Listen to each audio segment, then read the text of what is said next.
Hello, everyone, and welcome back to the Hobothinga podcast. My name is Crystal Cedino, and I am the Training and Development Manager for the Native Learning Center. Really thrilled that all of you are tuning in for another episode. This one's going to be slightly different, though, than the rest, so I'm kind of excited to jump into the conversation. But before we get started, let's do introductions. With me, my right hand, as always, Cora Anthony. Go ahead and say hi, Cora. Hello, everybody. Welcome back. And she is our training and development specialist for those of you who are not so familiar with her. And then we have a very special guest today. She's been on a few episodes in the past, but our wonderful executive director, Georgette Palmer-Smith. Go ahead and say hi, Gigi. Hey, good morning, everyone. Yes, I'm so glad you said Gigi because I like to think of Georgette Palmer-Smith as my government name, but everybody knows me throughout all of Indian country as Gigi Palmer. So I am so delighted to be joining you wonderful ladies today. Thank you. So like I said, today's episode is a little different than what we normally do. If you've sat in on previous episodes, you know that what we do is we bring on our guest speakers who talk on various topics such as like new market tax credits. We've talked about environmental review in the past. We've talked about just an array of items, updates with OMB, and so on and so forth. But today we are having a very easygoing conversation, and today's episode is coffee and tea with the NLC. So there we go, and I've got my mug. I know Cora was drinking tea earlier. Yep, there we go. So we're here to just kind of like chit chat about items that are going on within Indian country that are relevant today, over the last month and so on and so forth. And hopefully y'all enjoy it. So I'm going to kick it off with Gigi. Did you have anything that you wanted to kick it off right away with? Yes, first of all, thank you all for this opportunity. It occurred to me over the holidays that I was becoming a podcast junkie. And, I faithfully listened to Hopathinga podcast, every podcast that dropped, because it was ours. And I'm so proud of our podcast and the work that you ladies do with producing, as well as Lewis with producing our podcast. So I thought, I was driving back and forth. I have a niece that lives in Boca. And so, I thought, I don't want to listen to music. Well, let me check out podcasts. So I started listening to all these different podcasts, and my podcast genre that I love just relates to everything from the seriousness of what you guys produce at Hopathinga to trashy TV reality, which I love. I'm going to admit I love it. And so I would just go through all these different podcasts, and I was like, this is wonderful. And I love the fact that they are conversations and things that are happening. And even though, our coffee, tea, and NLC will only be, we're only going to start out with once a month. Maybe wink, wink, if you guys really love it and we get a lot of downloads and followers, maybe later in the year we may, try and do it on a biweekly basis, because there's so much going on in Indian country. And with that being said, I was like, okay, so we can do this series and we can talk about things, because within NAHASDA, which is, our grant evolves around the 5 objectives of NAHASDA. And within that is all community based. So a lot of the news that goes on is within, our own communities, things that we do in our home as a family, in Indian housing and so forth. So what I'd like to kick off with, I'm going to kick off with something a little serious and a little solemn for the month of February. It was very unfortunate, very heartbreaking to hear that allegedly a very prominent member of our Indian community throughout Indian country, allegedly there was an incident of child abuse, child sexual abuse at that.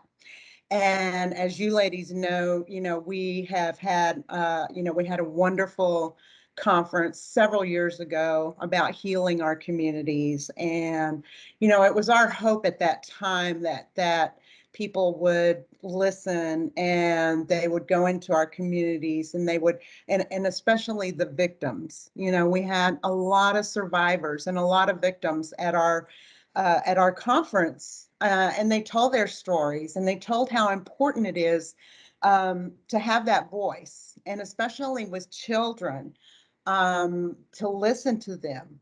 No matter who it is, I don't care how prominent they are, if they're tribal leaders, tribal entertainers, so the the the people of our communities throughout Indian country came together, and there was numerous posts of how, how heartbroken they were, especially for the victim.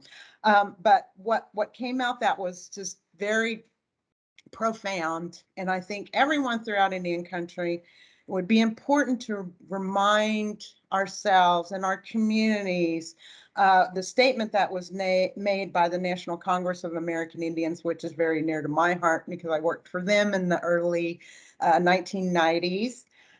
They issued a statement. I would just like to briefly read that statement. It says, at the core of the National Congress of American Indians mission is the principle to improve the quality of life of Native peoples. And that is in our objectives of NAHASDA. That includes working to end the epidemic of violence against Native women, children, and elders across Indian country, as well as providing a place of empowerment for the next generation of leaders within our communities. As Native peoples, we have a moral obligation to ensure the utmost protection of our communities, our cultures, our ways of life, and to each other. NCAI works diligently with tribal nations across the United States to secure the health and well-being of all tribal citizens at both the tribal and national levels. NCAI condemns any form of behavior involving the harm or exploitation of tribal citizens, especially our children. If you or someone you know has been affected by sexual violence, please visit strongheartshelpline.org.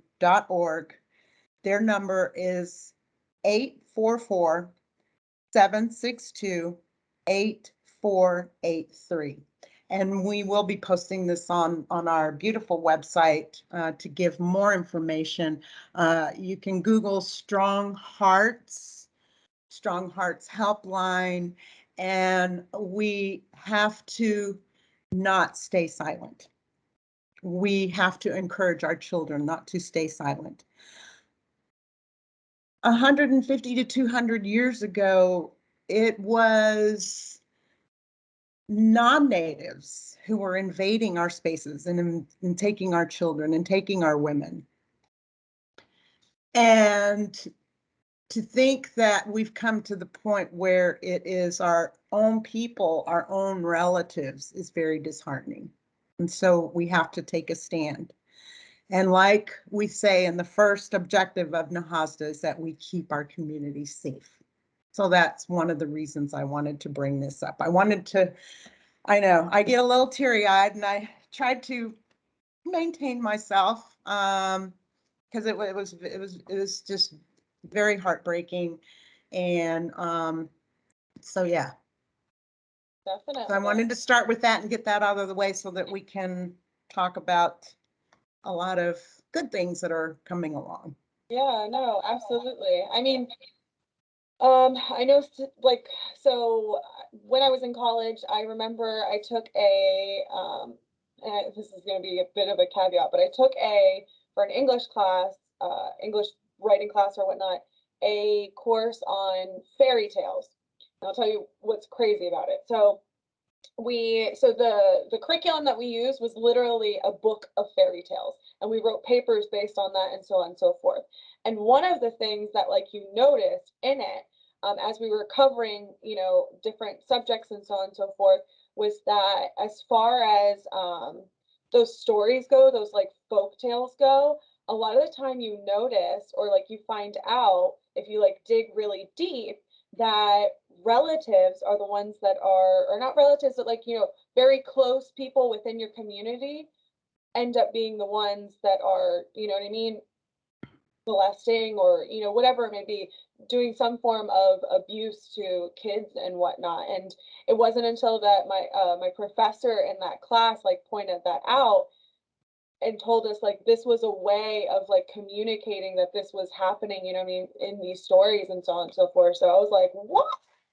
And then you realize statistically it's like, oh yeah, it is like normally like a neighbor or a family member or just someone that you genuinely thought was close to you. And I mean, that always, every time like I hear that, it always just blows my mind. And I'm like, why? How? Stop. You know what I mean? Like, Right. talk Right. about, and that's the other thing. And there's a lot of like, um, what they call grooming. So these people will tell these kids to like, oh, I'm like mom and dad are gonna get hurt, or someone, you know what I mean, someone that you care about, something's gonna happen to them if you speak out and whatnot. And it's like, no, no, no, no, no, no.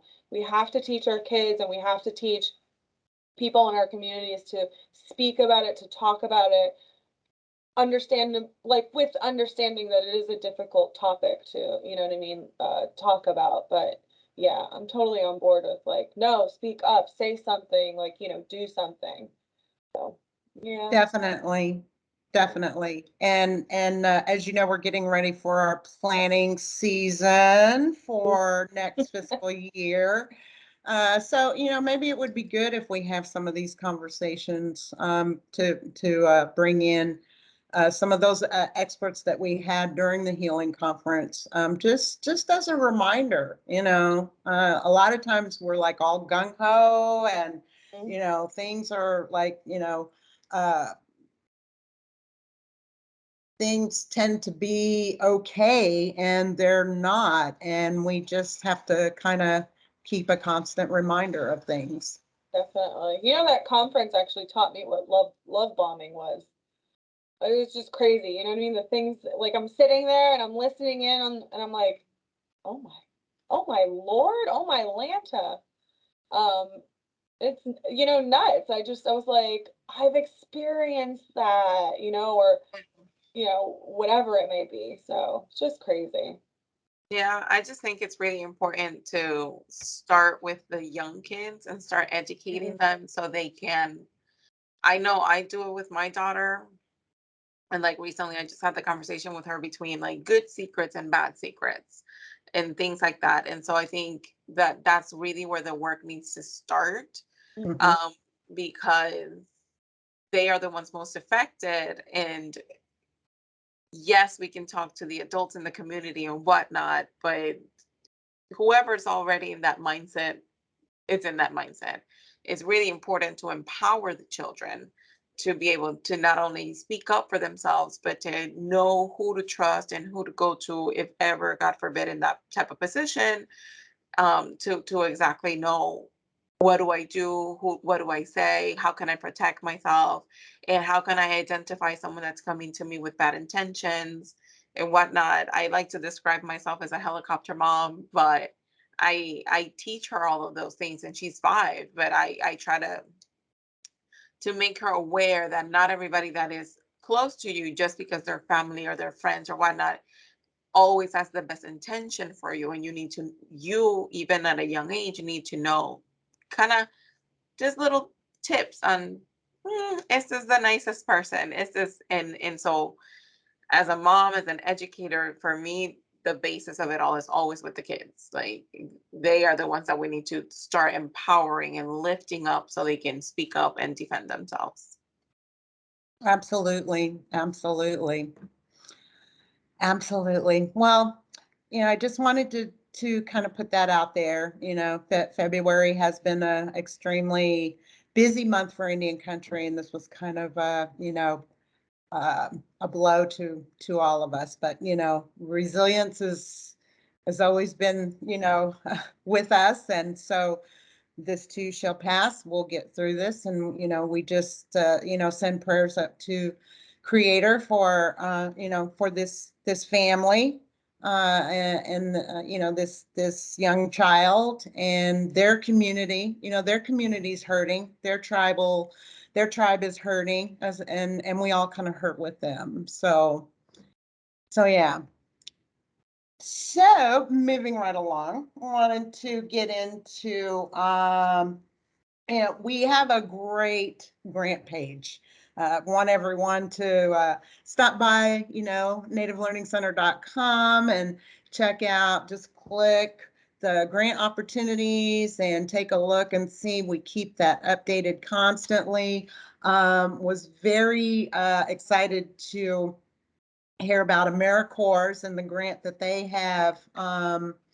The tribal grant opportunity. We just published this this month, and it is to help communities respond to and recover from the COVID epidemic, which you know we had very fortunately all the tribes had, you know, excellent opportunities to receive from both administrations, you know, funding to help our communities thrive and keep safe and continue. So I'm really happy to hear that AmeriCorps is also offering funding.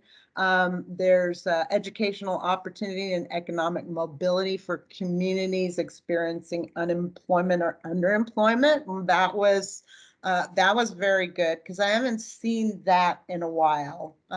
Anything from, for instance, like the Department of Labor and so forth. There used to be a lot of funding for tribes for that. So I'm really glad to see that AmeriCorps is stepping up. In addition to that, veterans and military families, caregivers and survivors.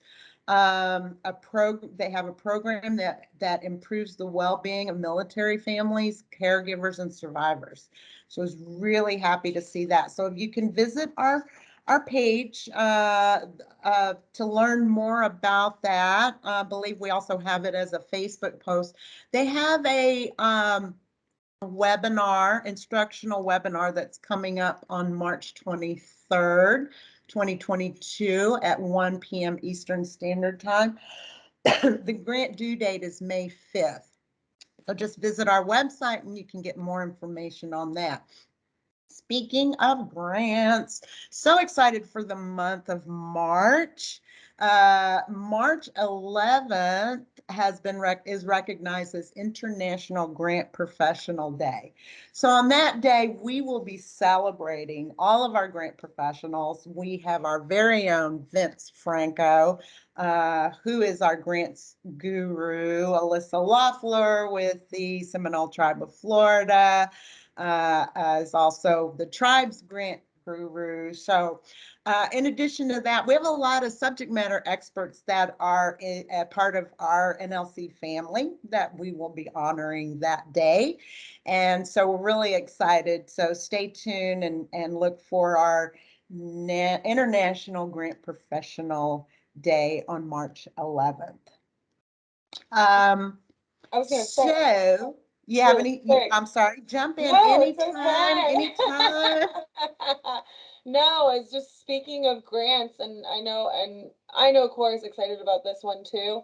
The Reconnect program through USDA, I believe they have a set aside for tribes, which is absolutely incredible and like about dang time, so that we can get broadband out there, so we can, you know, establish infrastructure and all of that, you know, fantastic stuff. And we actually did a podcast episode with Ted Bulow from USDA a couple months back, and it's already been released because their due date's actually coming up February 22nd of 2022. But I'm definitely very intrigued to see what comes out of that, like who gets the funding and then what projects they're going to be developing for that. Because I would love to see these tribes that are suffering from, you know, just inaccessibility to, you know, broadband, just taken care of, you know what I mean? To see them have it. And be able to move forward. Cora knows this better than anyone. Like education, it's a huge, area that needs it. She used to work over in Big Cypress over at that school, and if you've ever been out there, internet's not always the best. So it's definitely something that I think that's needed. But yeah, no, so I just wanted to throw that one out there, that I'm excited to actually see that come, to fruition, see what projects come from there. Definitely. And on Friday, February the 18th, the White House actually hosted a special interagency tribal broadband briefing.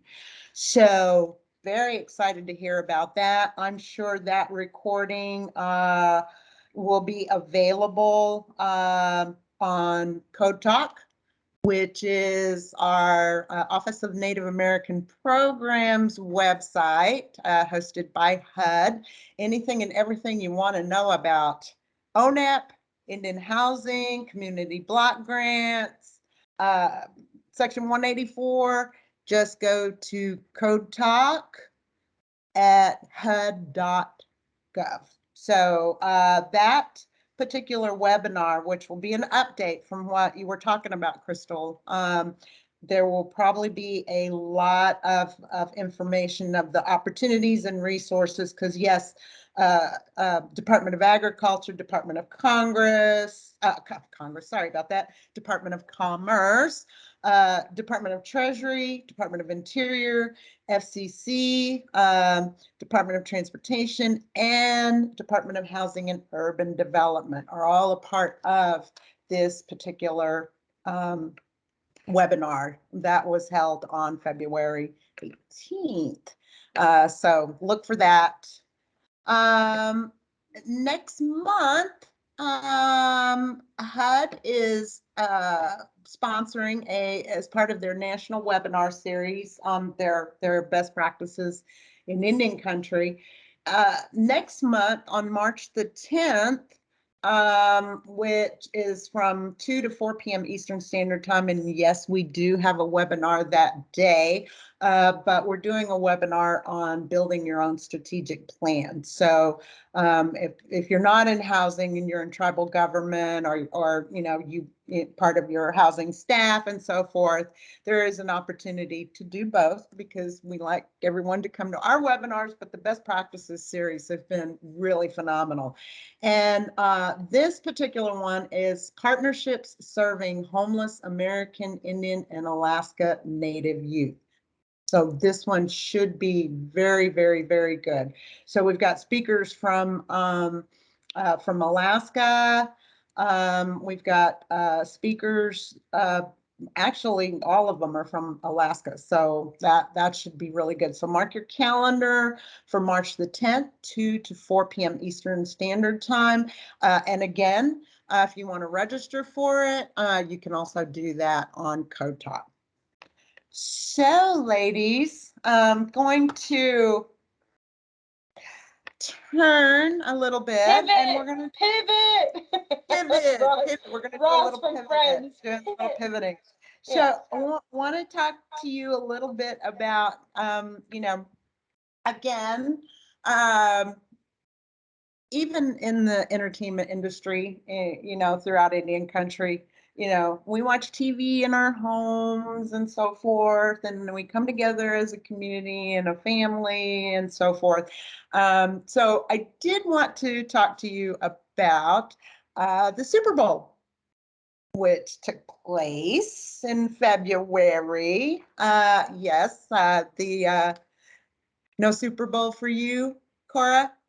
You didn't like it, or you didn't watch it?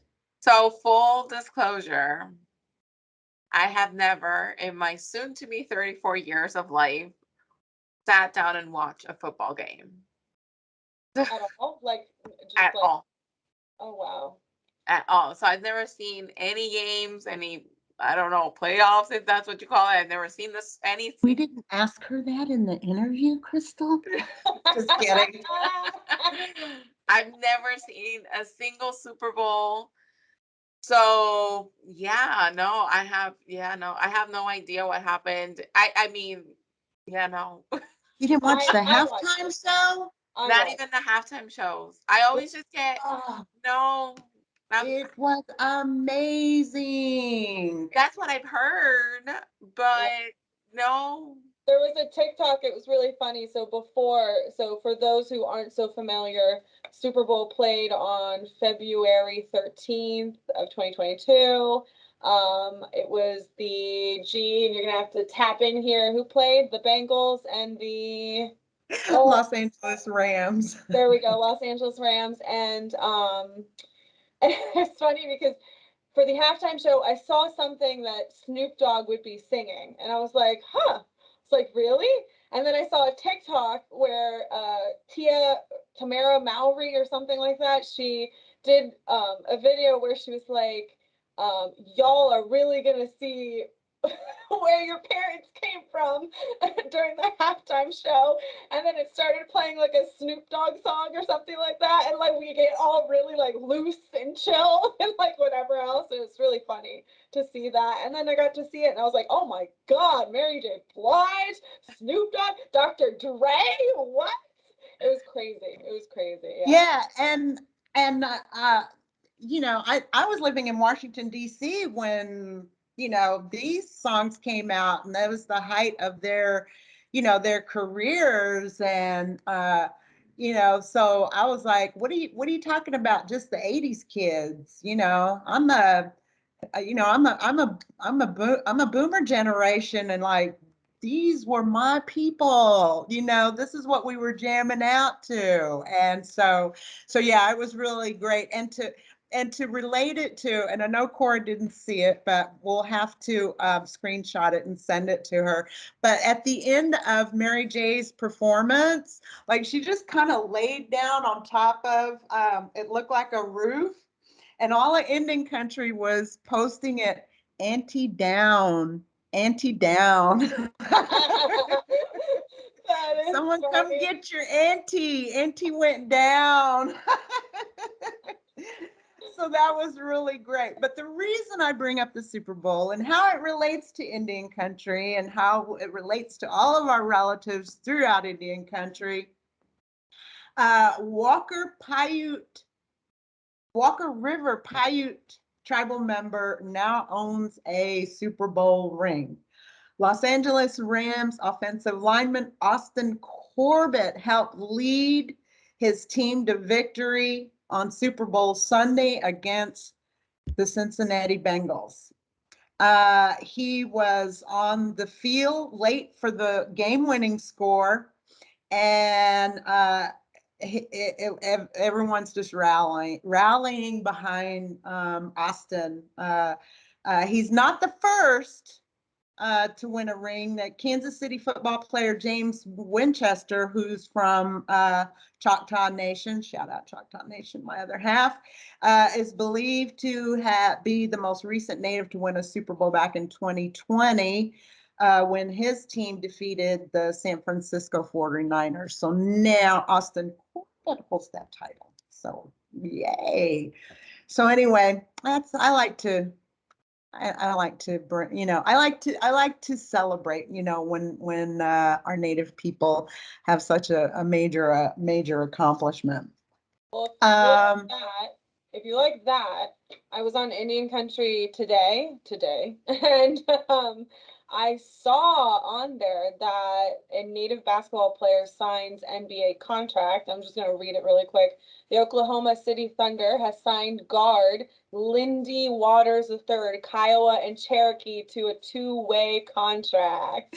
yes, Yeah, yes, it goes on to say yes, here, Waters Lindy, played yes. college basketball at Oklahoma State University, GG, and before signing his contract on February 10th, Waters played with the Thunder's minors league affiliate, the Oklahoma City Blue. So that's kind of cool, right? Yes, we are so proud of Lindy. He also goes by Trey, and we just were ecstatic about him. I've known his family all my life, and so when he signed, we were just like, we were so happy to hear that. So yeah, a lot of great stuff happening. And these are the type of things I love talking about. Yeah. So just a couple more things that I'm,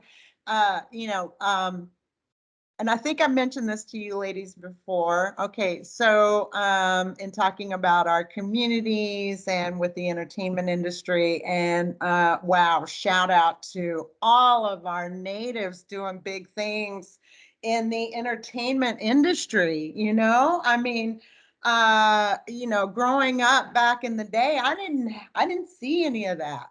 I didn't see any of what's going on today. So it's just absolutely beautiful and amazing to see native actors and actresses and major television shows, major motion picture. I mean, Yellowstone and 1883. I mean, Martin, gosh, I can't pronounce his name.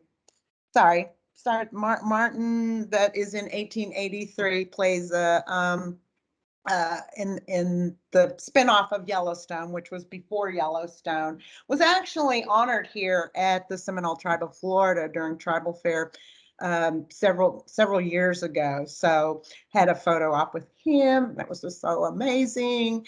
And Res Dogs took it to the top, y'all. And I think I mentioned this to y'all before, and this is how it relates to our Indian housing programs.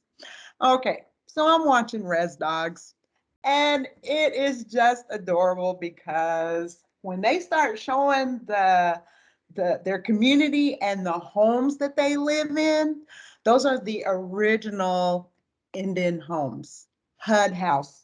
Indian house, what we used to call back in the day. Hey, are you going to get an Indian house? Are you on the list? And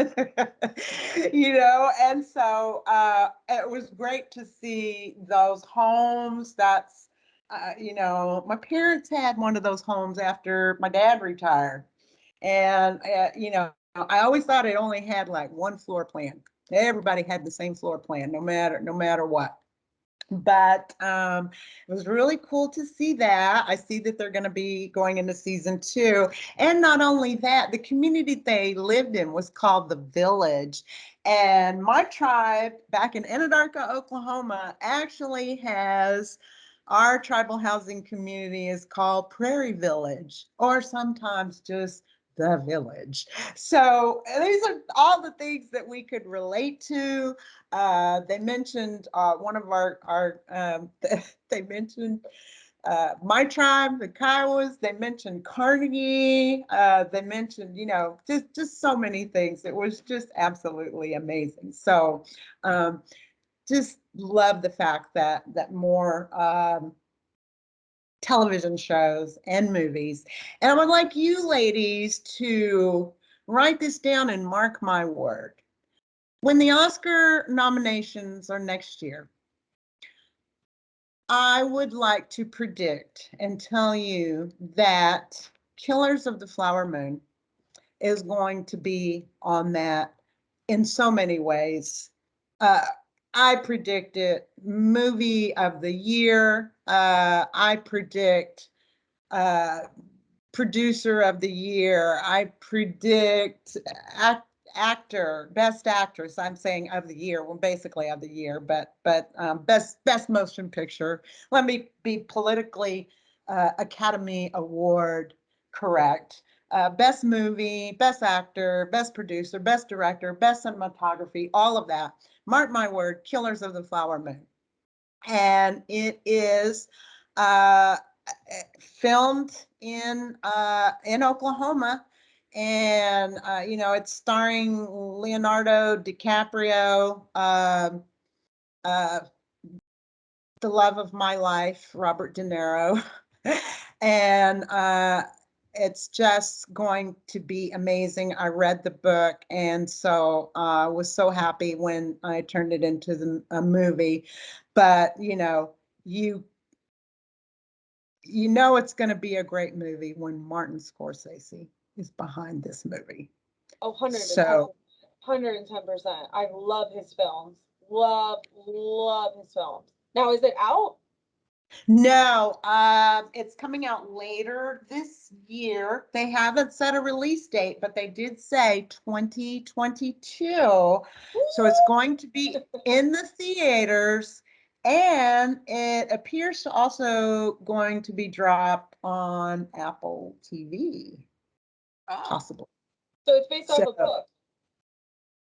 Yes, it's based on a true story. Based on a true story I love that. among the Osage people in Oklahoma and what they had to endure. And the beauty of it is Martin Scorsese went to Osage country in Oklahoma. He met with all of the tribal members, the tribal leaders. He met with the elders, beautiful photographs. And a lot of my friends, took photographs and and a lot of extras were, they were all native.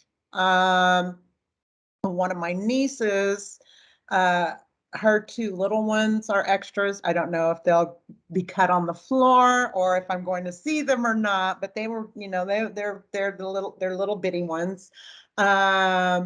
Longtime friend of the Native Learning Center, Chance Rush, I believe, is also an extra in that, or is in that movie. But yes, very authentic, used authentic, used. I mean, a lot of tribal members were that are Osage, that are descendants of what happened, are in the movie. I just, I'm looking, I love the Oscars this year. Meh. I don't know if I could say that any of them, were like things that just explode. And I was like, oh God, I'm so excited to see that, or I got to see this movie. Except King Richard was great. That was a great movie with Will Smith.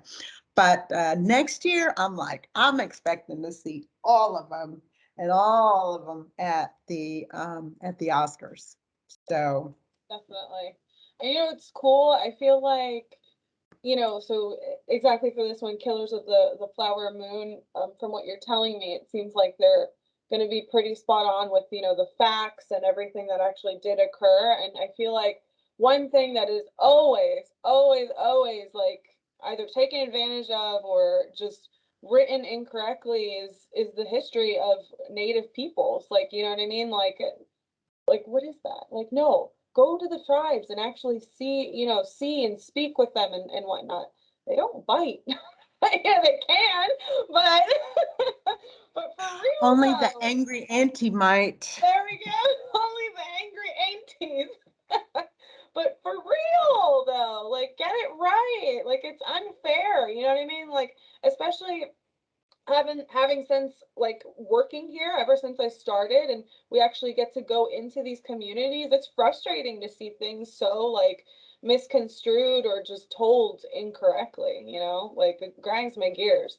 And I'm not native in the sense that I don't come from a federally recognized tribe within the United States, but it's still You're indigenous. You're still indigenous. You both are Cora and I my hail from Puerto Rico. my indigenous ladies. Yeah. Yes, I look at you as, you all, both of you, I know have, the same heart and love for all of our people. I mean, and we've had attendees, from your homelands as well, from Puerto Rico, attend some of our conferences and be a part of our webinars because, and same as with our Canadian relatives to the north, this whole federally recognized tribe thing, is not it's just label for us. It is, we're considered indigenous to our homelands. Right. So, you gotta remember though, all Puerto Ricans, we all have a mixture of those three bloods, and the main one is Taino. So we do have some indigenous background in there. Yep. So sure. Yeah. No, Yep. it's just Definitely. it's crazy. It really does grind my gears that, you know, and I mean, this goes for a lot of other things too that's written, you know what I mean, in history, but really does grind my gears that I work in Indian country and I hear so many things that are just not factual. And it's funny, like I get the rap, like I'll be with friends and someone will say something about natives and I go, what was that? I'm like, what you trying to say? And my old roommate now, she's moving somewhere else, but she'd give me this look, like there was always this look, like she'd hear someone say something and she knew I was listening too, and she looked at me and she'd be like, "What'd they say?" Like Crystal's gonna come after you in a second. So yeah, no, it's just. But I will say this, right? And I will keep beating this dead horse because I'm an educator at heart. But this is actually what I looked up and I wanted to share today. I really do think that everything starts in education. Like we need to speak about indigenous communities in depth in the classrooms and expose children so when they grow up they don't have these misconceptions. And so I know I personally, and my background is literally in history, and it wasn't really until I started working in Big Cypress that I had a more in-depth knowledge of the struggles and the culture and whatnot of these indigenous communities. And I'm like, I spent 4 years of my life studying history, right? Like knee deep into it. And no one taught me this. And no one talked about this. And no one talked about how amazing these tribal communities are and everything that they have to offer, and all of the scientists and all of the engineers and all the amazing people that come out of tribal communities.